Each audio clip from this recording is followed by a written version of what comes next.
नहीं, लेकिन उन्होंने भी तीनों हिंदुओं से की है। अब आप है ना इसको गर्म कर रहे हैं। और ये भी बहुत ही बड़ी इम्पोर्टेंट वो है, सोचने वाली बात है कि अकेले फिल्म को बुकाडिया जी प्रमोट कर रहे हैं। उस समय सलमान खान के बारे में कुछ जो याददाश्त होगी शाहरुख के बारे में और माधुरी के बारे में? तो मैं शाहरुख खान, सलमान खान, प्रियंका चोपड़ा मैं सेटअप बना सकता हूँ। नहीं, ये अपना राकेश बेदी तो बहुत फेमस हो गया धुरंधर से। तो फीस बढ़ाई उसने अपनी? नहीं sir, Rakesh ji good friend of mine है। ये दिग्गज डायरेक्टर हैं हमारे केसी बुकाडिया जी, 90 के दशक के। इन्होंने अनगिनत फिल्में बनाई हैं। इनसे ही पूछते हैं कि कहाँ से शुरुआत की थी इन्होंने। बताइए एक दो फिल्मों के नाम। मैं गिन नहीं सकते। इतने पुराने मिलने वाले हैं, इन्होंने कई मेरे इंटरव्यू लिए, इनसे बढ़िया कोई इंटरव्यू लेता भी नहीं है। क्या बात तो है। अभी इनको पता है सर। पहले सर 1970 में फिल्म लाइन में पहली रिवाज पिक्चर बनाई, संजीव कुमार, माला सिन्हा, शत्रुघ्न सिन्हा। उसके बाद में सेकंड चुनौती, फिरोज खान, नीतू सिंह, धर्मेंद्र जी। उसके बाद प्यार जुगता नहीं, फिर तेरी मेहरबानियाँ, नसीब अपना अपना, कुदरत का कानून, कब तक चुप रहूंगी, आज का अर्जुन में मैं डायरेक्टर हो गया, फिर फूल बने अंगारे, फिर पुलिस और मुजरिम। मतलब हिंदुस्तान में कोई एक्टर नहीं होगा सर जिसने हमारे साथ काम नहीं किया। ये सब उसकी कृपा है या फिर आप लोगों की कृपा है। आपने हमारे साथ हमेशा मेरी पिक्चरों को देखा, उसकी तारीफ की, और मैं क्या बोलूँ, सब सारा आप लोगों का श्रेय या फिर इन प्रेस वालों का है। इन्होंने हमेशा मेरी इज्जत की है। बहुत बहुत धन्यवाद आपको। और अब ये क्या बोलते हैं, ना केवल दूरदर्शन पे जमे हुए हैं लेकिन थिएटर और बाकी सब चैनल्स में भी जमे हुए हैं। अभी इनकी तीसरी बेगम आ रही है।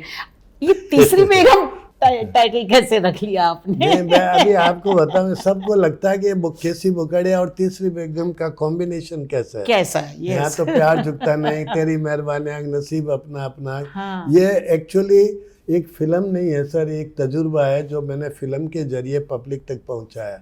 मैं किसी के घर गया था, वहाँ उनके यहाँ बहुत औरतें थी। मैंने पूछा यार कितनी बीवी हैं आपकी? बोले 3 है सर। क्या बात है। तो बोले पहली मुस्लिम, दूसरी राजपूत, थर्ड ब्राह्मण। मैं एक चौंक गया सर। मैं बोला यार कैसे एडजस्टमेंट जमता होगा, ब्राह्मण की बेटी और नेचुरली वेज नॉन वेज कई लफड़े होते होंगे।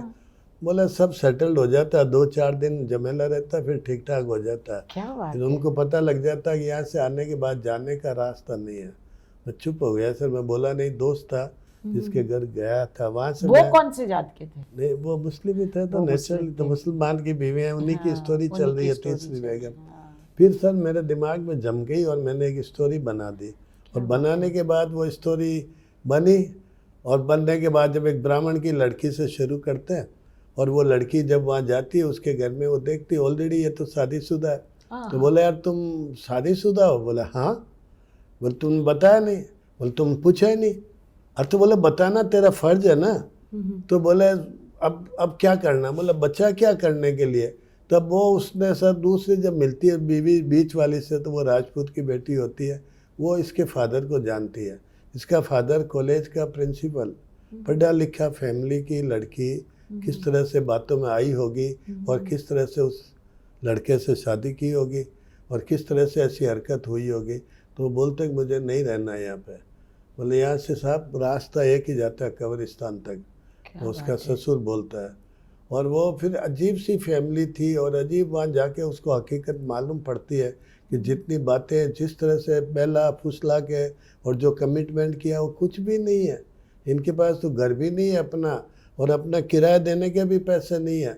तो सर वो अभी बोले तो सिर्फ बातें हैं, उसको निकलना है, उसको पूछते हैं, उसको पढ़ाते हैं भाई उसको इस्लाम की हमारे तौर तरीके होते हैं, इस तरह की नमाज होती है।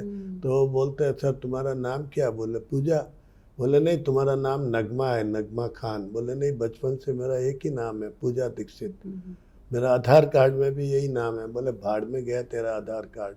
और वहाँ से सर उसको फिर बोलते हम सबका मालिक कौन? चुप होती है, बोलते पूछ रही है कुछ तुमसे, मालिक कौन? बोले जय सिया राम। तो उसको उस बात पे उनको कि नहीं अल्लाह खुदा परवरदिगार हमारा मालिक है।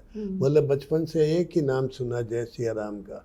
अब इस बात को लेके टेंशन हुई, झगड़ा हुआ और किसी तरह, बट उस बेस्ट परिवार में, नहीं तो आप नॉर्मली इस तरह की फिल्में देखते हैं ना सर, उसमें आप दिखाते हैं कि वो लड़कियां फंस गई, फिर उनकी लाचार हो जाई, फिर कहीं जाने का भी रास्ता नहीं। लेकिन जो बीवी नंबर 1 है, बेगम नंबर 1, वो मुस्लिम है। उन्होंने दोनों हिंदू लड़कियों को सपोर्ट किया। क्या बात है। हाँ, उसने कहा कि तुम सब शांत रहो, मौका आने पे मैं तुमको निकालूंगी। और जब वो दोनों को निकालते हैं, और निकालने के बाद उसका सास बोलते कि जब तक अगर वो दोनों नहीं आई तो तेरे बच्चे का कत्ल कर दूंगा। अरे तेरा बच्चा मतलब उसके पोते का, उसका पोते का। अब फिर सर वो किस तरह से वहाँ से निकली होगी, फिर बहुत अच्छा दिखाया सर हमने।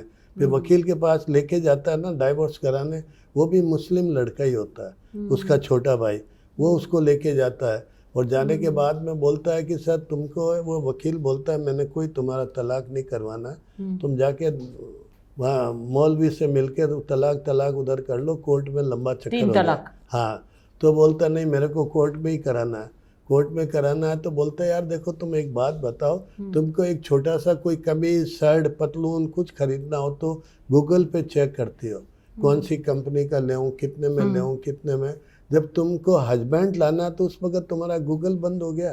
क्या बात है। तुमको सोचना चाहिए किसके घर जा रही हो, कहाँ जा रही हो, कैसे रहोगी। वो सब गलतियां तुम करती हो, परेशानियां माँ बाप को होती है। तो ये सब करते हुए सर वो किस तरह से इससे निकली, कैसे किया, दैट इज तीसरी बेगम। हम लोगों को सेंसर में बहुत प्रॉब्लम हुई मैडम। हाँ वही मैं पूछना चाह रही थी, लग के भी उतरी है ना ये फिल्म? नहीं उतरी तो नहीं उतरी। आपने वो कर दिया, आपने उतारी क्यों? नहीं सर, वो क्या हुआ सेंसर में प्रॉब्लम हुई, दिल्ली वालों ने बोला बॉम्बे करवा लो, रिवाइजिंग में यहाँ आया, उनको प्रॉब्लम थी, वो मुझे एक्सेप्टेबल नहीं थी। फिर मैं हाई कोर्ट में गया, फिर हाई कोर्ट में जज साहब ने पिक्चर देखी, 1 साल लग गया। और उसके बाद में सर मुझे मामूली कट के साथ आपस में एडजस्टमेंट करके और रिलीज हो गई पिक्चर। रिलीज हुई तो थिएटर में मुझे कोई देवे नहीं, बोलते सर के लफड़े होंगे, वो होंगे। किसी तरह हमने सर 25 सिनेमा में लगाए। वो 2 वीक तक जो औरतों का जो रिएक्शन देखा ना सर, वो औरतों में, फिर उनका एक कहना था मल्टीप्लेक्स वालों का, अगर आपको थिएटर में लगाना है तो आपको अंडरटेकिंग देनी पड़ेगी कि आप 3 महीना OTT पे नहीं दोगे। हाँ वो तो अंडरटेकिंग लेते हैं। मैं बोला मैं तो तुरंत लगाऊंगा। मेरा आज जो औरतों ने जो रिएक्शन दिया, जो पसंद की है, और वहाँ जब औरतों ने बोला कि ये हिंदुस्तान की हर औरत को ये पिक्चर देखनी चाहिए, ये मेरी जुबानी नहीं है, जहाँ थिएटर लगी वहाँ की औरतों में, जोधपुर, अजमेर वगैरह, जयपुर वगैरह, वहाँ औरतों की जो दीवानगी देखी, फिर हमने डिसाइड किया सर वहाँ से थिएटर से रोक के, और फिर वेब वालों के साथ में उनसे हमारा अरेंजमेंट हुआ। वो अभी 18 तारीख को उसको सर दिखा रहे, फ्री में दिखा रहे सबको। और मुझे इसमें बड़ी प्रसन्नता है कि सर सब हिंदुस्तान की हर औरत, हर फैमिली को ये पिक्चर देखना चाहिए। और ये ज़रा बच्चों को उस पर असर होगा कि सर डोंट गिव अप, मतलब अपने आप को ये मत सोचो कि हम फिनिश हो गए, हमारा कोई रास्ता नहीं है, हर मुश्किल का रास्ता है। तो उसमें सोच के किस तरह से वहाँ से निकले और किस तरह से उन्होंने अपनी ज़िंदगी को रीसेटल्ड किया। This is the one of the topic I have taken. और केसी बुकाड़िया फैमिली और सोशल सब्जेक्ट को अच्छे से हैंडल करता है। इसमें आपने लव जिहाद दिखाया है, इसमें अब आप इसको कुछ भी नहीं, तलाक तो दिया फिर उसने फाइनल में ना सर, तलाक तो दे दिया उसने। एक स्टेज ऐसे ले आई, पहले उन्होंने बोला देखो तुम जो होना सो हो गया। उसके माँ बाप मर जाते हैं तो वो अस्थि विसर्जन करने बनारस जा रही है, तो जाते बनारस वहाँ वो लड़का पीछा करता है, तो उसको बोलता है कि भाई मैंने माँ बाप की अस्थियों के साथ अपने रिश्ते का भी विसर्जन कर दिया, तुम भूल जाओ, तुम खुश रहो, मुझे तलाक दो, झंझट ख़त्म करो। वो बोले ऐसा नहीं हो सकता, बहुत टॉर्चर करता है उसकी माँ को और उसको। तब वो दोनों लड़कियाँ मजबूत होती है सर, ट्रेंड होती है, और फिर उनको फ़ोन करते हैं। जैसे मेरे फूल बने अंगारे में रेखा जी थी, तो उसने बोला कि बोल किधर मिलना है। फिर क्लाइमैक्स में वो दोनों लड़कियों ने उसको लपेट लिया और इतना खुशी होती है थिएटर में, इतनी तालियां पड़ी। बिकॉज क्या है कि ये पहली फिल्म है सर जो किसी डायरेक्टर ने मोटिवेशन किया और उनको मजबूत बना के और उनको एक्शन रिएक्शन किया, तो हमेशा रिएक्शन में ज़्यादा आनंद आता है। तो वहाँ से सर वो बनी। और जब उसको जाने को कोई रास्ता नहीं था तो उसने बोला कि जय सिया राम, जय सिया राम। तो लड़कियों ने जय सिया राम के नाम पे छोड़ दिया। तो फिर ये बात पे हमको अदालत ने फिर जय सिया राम को बोला, मुस्लिम के मुंह से बुलाना बुकड़े साहब। जज साहब ने बोला कि इसको आप चेंज कर लो कि तुम्हें तुम्हारे भगवान का वास्ता है, मुझे छोड़ दो। ओह, तो फिर हमने सिर्फ इतना सा चेंज किया, बाकी सब अलाउ किया उन्होंने। Then I got it censored, court से क्लियरेंस मिला, फिर सेंसर वालों ने सर्टिफिकेट दिया। क्या तो मिला आपको सर्टिफिकेट? सर्टिफिकेट तो ये मिला, दूसरे वो भी कुछ चलो एक्शन वैक्शन है, पर मैं आपके इसके माध्यम से बोल रहा हूँ कि मैंने किसी जात पात के झमेले को नहीं छेड़ा है, बिल्कुल रेस्ट एश्योर। मैंने मुस्लिम के कैरेक्टर को भी अच्छा दिखाया, लेकिन अपनी परिस्थितियों को मैंने हाईलाइट किया। उसमें आप हिंदू मुसलमान की बात कर लो, कुछ भी कह लो, आपकी सोच है। मैंने कोई मेरा ऐसा भावना नहीं है। मेरा तो मुसलमान भी दोस्त है, हिंदू भी दोस्त है। हम फिल्म इंडस्ट्री में हमारे आधा से ज़्यादा मुसलमान ही काम करते हैं, वो नहीं है। मैंने जो सच्चाई हुई है, जो आंखों के सामने देखा, वो हमने पेश किया अच्छे से। और फिर फिल्म तो फिल्म की तरह होती है। अगर एक ब्राह्मण की लड़की है तो वो उसका भगवान तो जय सिया राम ही है, और अगर एक मुस्लिम है तो उसका अल्लाह खुदा ही है। तो हमने बहुत प्यार से अच्छे से बनाया, लेकिन हम चाहते हैं कि हमारे जो हिंदुओं की लड़की है वो ज़रूर देखें, और इसमें उनको सीख मिलेगी। क्या सीख दे रहे हैं आपको? क्यों ये लड़कियां, स्पेशली ब्राह्मण की लड़कियां और दूसरे जात जो हिंदू की लड़कियां, मैंने आपको मैं आपको यही तो मैं जो मैंने दिखाया इस फिल्म में, अब वो आप देखेंगे तो अच्छा लगेगा। आपने दिखाया कि जो भी उनको अट्रैक्ट कर रहा है वो फ्रॉड करता है, कुछ उनके साथ झूठ बोलता है। अगर फ्रॉड उनको महसूस होगा कि फ्रॉड करता है तो वो फंसेगी नहीं। लेकिन किस तरह से मैं वो लाया हूँ, वो सीन लाया हूँ कि भाई क्यों मजबूर, क्यों किया ये, तुम्हारी गलतियां, वो वकील बोलता है उसको, गलतियां तुम करते हो, परेशानी माँ बाप होती है। वही वो जब जाते हो तो साला 10 जगह गूगल पे चेक करते हो, ये पर्स कितने में मिलेगा, ये सब्जी कहाँ से, गूगल तक चेक करते हो। तो तुम्हारे को ये बुद्धि नहीं है क्या, किसके घर जा रही हो तुम? ब्राह्मण की बेटी होके क्यों गए उसके घर?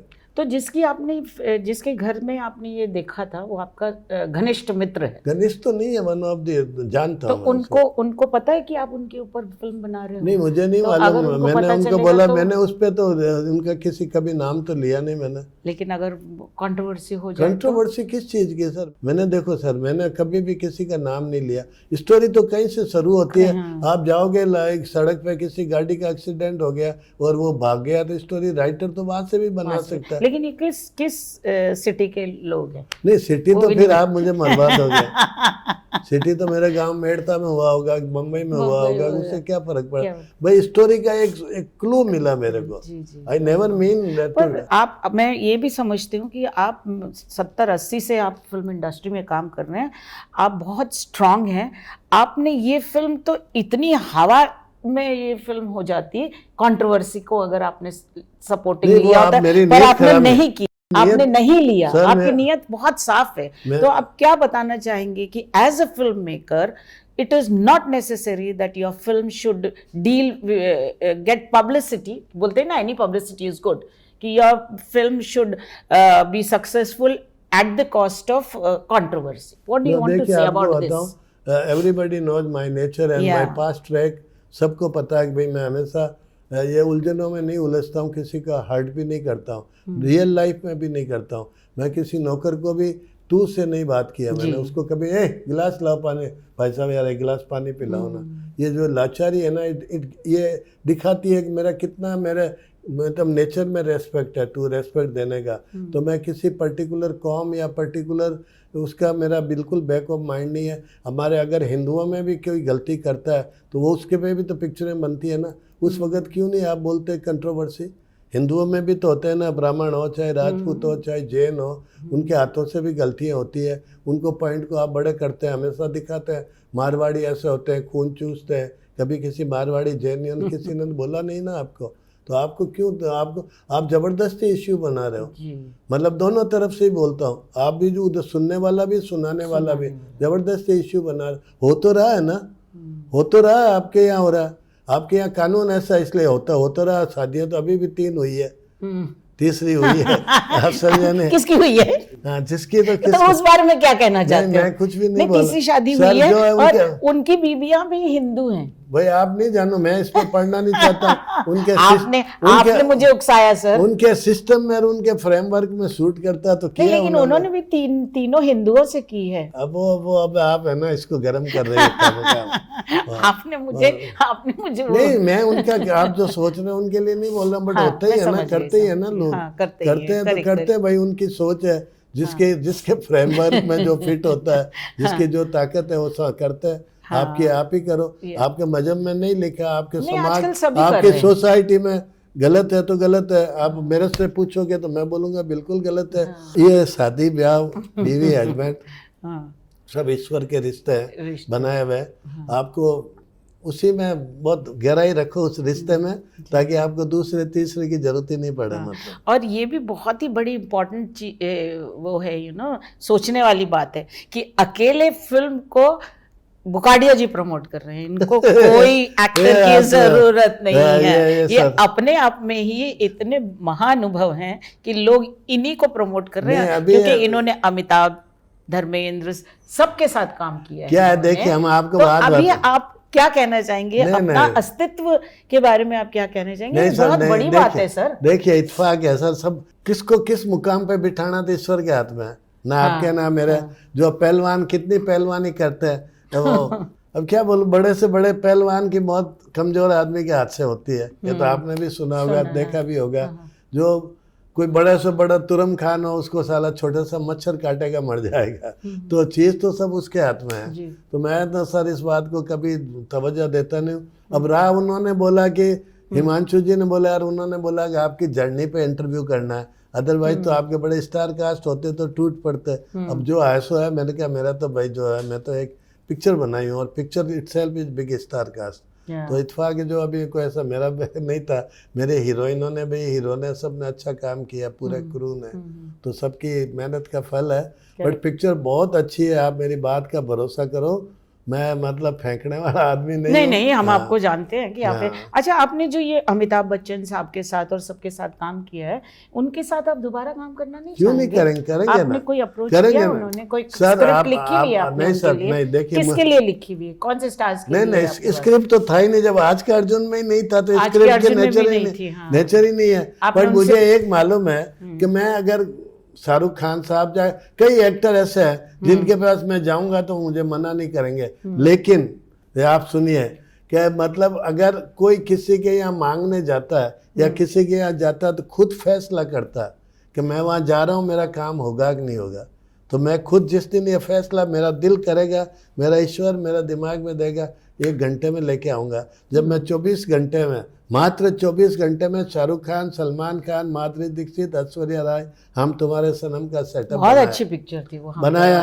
तो मुश्किल तो आज भी नहीं है, मैं कभी कमजोर समझता भी नहीं हूँ। और मेरे सारे एक्टर मुझे सब बुखाड़िया साहब से नीचे नहीं बोलते। ये फिल्म से ज़्यादा बड़ा प्रसाद मेरे पास है कि सब बुखाड़िया जी, बुखाड़िया साहब बोलते हैं। I am very happy. आप सबको धन्यवाद, सारे एक्टरों को, आपने हमेशा मेरी इज्जत रखी है। अच्छा, जल्दी जल्दी मुझे आप बताइए, उस समय सलमान खान के बारे में कुछ जो याददाश्त होगी, शाहरुख के बारे में और माधुरी के बारे में, काम करते समय कैसा एक्सपीरियंस रहा, बताइए। तो कुछ तो बताइए इंसिडेंट जो इंसिडेंट। अब आप पता नहीं आप कैसे इसको प्रेजेंट करेंगे। नहीं, जैसे आप बोलेंगे वैसे ही प्रेजेंट होगा। एक बार है ना, मैं सेट पे चला गया, मैं तो डायरेक्टर था नहीं, और सलमान साहब शॉट दे रहे थे और उसके बाद में रीटेक हुए तो उन्होंने धीरे से डायरेक्टर को कान में बोला, सही है सर, ये बात सच है सलमान साहब, मैं झूठ नहीं बोल रहा हूँ। तो आपने उसको डायरेक्टर को बोला, बुकड़िया साहब को बाहर भेजो। तो मैं हमेशा हंस के बोलता हूँ, I have been thrown away from my own set, कि बुकड़िया जी को बाहर। उसके बाद मैं पूरे सेट में, पूरी फिल्म के दरमियान 2-3 बार भी नहीं गया होगा। क्या बात हाँ, लोगों को मुझे कभी ऐसा एक्साइटमेंट तो है, लेकिन ऐसा नहीं था कि वो उसकी भूख नहीं है मेरे को कि एक्टरों के साथ फोटो खिंचाना या उनसे कुछ, ये धंधा है मेरा, काम करते हैं। डायरेक्ट तो आप ही कर रहे थे? नहीं, वो आदेमान डायरेक्ट कर रहा था। अच्छा, आदेमान डायरेक्ट कर रहा था। हाँ। और फिर उसमें तो क्यों बोला ऐसे उसने? वो थोड़ा कॉन्शियस हो गया। कॉन्शियस हो गया था? वो कॉन्शियस हो गया। सीन चल रहा था? वो कुछ भी था सील। हाँ। तो उसको बोला, कॉन्शियस हो गया, यार बुकड़े साहब को बोलो थोड़ा 1 मिनट के लिए बाहर जाओ। अच्छा। हो जाता है कभी एक्टर, कभी हो जाता है। तो इसलिए बट सलमान खान, शाहरुख खान साहब, सलमान साहब, सब ने आप दोनों को बहुत बहुत धन्यवाद। और मैं हमेशा कॉलर ऊंची रखता, मुझे मालूम है मैं किसी दिन भी आपके घर आ गया तो मैं शाहरुख खान, सलमान खान, प्रियंका चोपड़ा मैं सेटअप बना सकता हूँ। माधुरी मुझे दीक्षित? उम्मीद, माधुरी दीक्षित का तो मुझे नहीं मालूम, रोल बने नहीं भले, पर इन ट्रैंगल तो बना ही सकता हूँ। बच्चन साहब है, रजनीकांत जी है, ये कुछ लोग हैं सर जो मेरे को वाकई प्यार करते हैं और मुझे उम्मीद है कि मेरी लिहाज भी रखते हैं। लेकिन मैं जाऊं कैसे सर? आज इतना 200-500 करोड़ का गेम खेलने की मेरी हिम्मत नहीं है सर। फाइनेंस तो आपके बाएं हाथ का खेल है, नहीं, मुझे फाइनेंस याद है, नहीं सर। मैं काफी सालों से हूँ। आप राजस्थान से तो गोनी गोनी भर के ले आ सकते अब हैं। आप है ना सर, आप है ना, आपके ये बात ये रिलेशनशिप सुना अच्छे हैं, रिलेशनशिप बहुत अच्छे हैं, मुझे पता है। ये अरे फाइनेंस की कोई कमी नहीं होनी है ना। बुकाड़िया नहीं जी नहीं, साढ़े, फाइनेंस की बात नहीं है। बुकाड़िया जी है ना साढ़े, अब आप मैंने सुनो, सुनी है अभी सर। आपने फाइनेंस की बात की ना, तो उससे मुद्दे की बात बोल रहा हूँ। अभी मैं राजस्थान में, राजस्थान के चीफ मिनिस्टर साहब ने मुझे जमीन देने की बात की थी और वहाँ बुलाया और उन्होंने बोला बुखड़े साहब जो बात हुई, बोले तय हुआ था 35 करोड़ रुपए में, तो हमने कहा जी आप 10 करोड़ अभी ले लो, 25 करोड़ की किस्तें कर लो। तो उसने बोले बुखड़े साहब आप करा लो रजिस्ट्री, बाद में मैं रहूँ नहीं रहूँ। बिल्कुल ठीक बोल रहा हूँ, सीएम साहब भी सुन रहे होंगे। तो उनके चीफ सेक्रेटरी था शेखर जी, उसको बोला तुम बुखड़े साहब को फाइनेंस करा दो। तो बोला इनको क्या जरूरत है? तो मैं उनको हंस के सबको बोलता हूँ, सबसे बड़ी प्रॉब्लम मेरे को यही है कि आप किसी को बोलो कैसी बोकड़िया को फाइनेंस चाहिए तो बोले यार क्या मजाक कर रहे हो करके। ये मैंने सुनी भी बात है सर, हाँ, इसलिए मैंने आपसे पूछा। तो अभी गलत नहीं सीएम पूछा। साहब की बात नहीं है, सवाल है सर रुपए की कोई तकलीफ नहीं है। रुपया तो व्यवहार को मिलता है, रुपया तो इज्जत होती है, उसका रुपया ही रुपया, उसकी कभी कमी रही। और वैसे अभी भी आप शर्त कर लो बुकड़िया जी के जेब में 100 रुपया है क्या, तो आप मेरे को 1000 रुपये की पेनल्टी करना। आदत ही नहीं है, फ़ोन पे पैसा आता है जब चाहिए आ जाता है। मैं कश्मीर चला गया शूटिंग, जेब में 1000 रुपया लेके शूटिंग करके आ गया। तो पैसे it is not that important, वो भगवान की माँ लक्ष्मी माँ की कृपा है, सरस्वती माँ की कृपा, आप सबका आशीर्वाद है, बस मैं उसी में खुश हूँ। बाकी फिल्में तो बनाने का, जैसे रोज़ आदमी जाता है, टैक्सी वाला टैक्सी चलाता है, ऑफिस जाने वाला ऑफिस जाता है, तो मेरा भी सुबह उठो तो करूँ क्या? मैं तो फिजिकली एकदम फिट हूँ सर। मेरे को लगता है ये भगवान की कृपा है या कहीं मैथमेटिक्स में गड़बड़ है। जितना मेरा, नहीं, ये आपकी जितना मेरी खुशकिस्मती है काउंटिंग सर। आजकल लोगों को पैसे नहीं मिल रहे, फिल्म बनाना आधी आधी छूट जाती है, जो कि मैं आपको जानती हूँ, मेरा तो 80 एक भी 80 रिकॉर्ड से नहीं है जानती हूँ सर, मैं। मेरा एक भी आपका रिकॉर्ड बिल्कुल नहीं रिकॉर्ड है क्या नहीं। फिल्म पर्दा नहीं देखा हो। इसके लिए खूब क्या, किसको क्रेडिट देना चाहिए? भगवान को। हाँ, आपकी ताकत है क्या? बिल्कुल आप पत्ता भी नहीं हिला।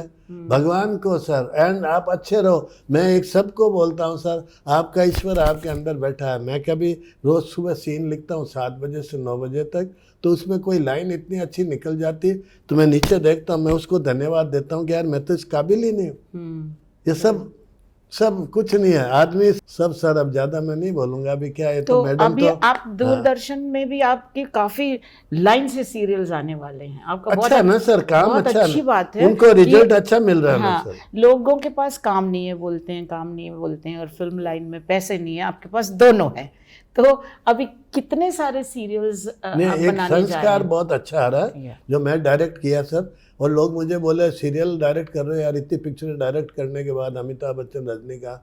मैं बोला सीरियल नहीं है, मैसेज है, संस्कार जो मेरे परिवार में और मेरे समाज में कूट कूट के भरा है, और जिसकी सबको ज़रूरत है। हर फैमिली की प्रॉब्लम है, भाई बेटा बेटी, लुगाइयाँ, दिरानी जेठानी, उसको बहुत खूबसूरती से मैंने पेश किया सर। और इतना बड़ा सीरियल है, हिंदुस्तान के 22 एक्टर हैं सर उसमें। कौन टॉप है? और इतने एक्टर्स को हैंडल करना। दर्शन जरीवाला, सुप्रिया कार्णिक जी, जरीना वाब, मुग्धा गोडसे, राकेश बेदी, अमन वर्मा, महेश ठाकुर, दुनिया भर के लोग हैं सर, दुनिया भर के लोग हैं। इतना नाम है, मैं नाराज मत होना, मैं नाम नहीं लिया हूँ। नहीं, ये अपना राकेश बेदी तो बहुत फेमस हो गया धुरंधर से, तो फीस बढ़ाई उसने अपनी? नहीं sir, Rakesh ji good friend of mine यार। राकेश बेदी अच्छा आदमी है सर, राकेश जी अच्छे आदमी है।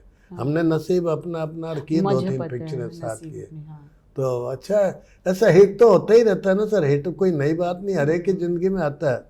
आप मेहनत करेंगे तो सक्सेस, चाहे फिल्म हिट हो, चाहे हर एक की जिंदगी में एक बाहर आती है, आप उसको कितना संभाल लेते हो that is up to you. तो चलते चलते आप क्या कहना चाहेंगे कि आज के ज़माने में स्टारडम इम्पोर्टेंट है कि नहीं? बिना बड़े स्टार्स के भी आप चमक रहे हो। नहीं, मैं आपको सबको बोलूँ सर, ये हमारे मेकर्स प्रोड्यूसरों के लिए बोल रहा हूँ, स्टार एक ब्रांड है सर, स्टार एक ब्रांड है। बाकी तो अच्छा कंटेंट्स होना, हर एक के हाथ में स्टार आना नहीं है, स्टार को हम पसंद नहीं, हमको वो पसंद नहीं, यूँ समझ लो जिनकी कैपेसिटी नहीं है तो वो बेचारे क्या करेंगे। तो इसका बेस्ट है सर, अच्छा सब्जेक्ट बनाओ और ईमानदारी से फिल्म बनाओ तो लोग एक्सेप्ट करते हैं sir. Thank you very much. Thank you.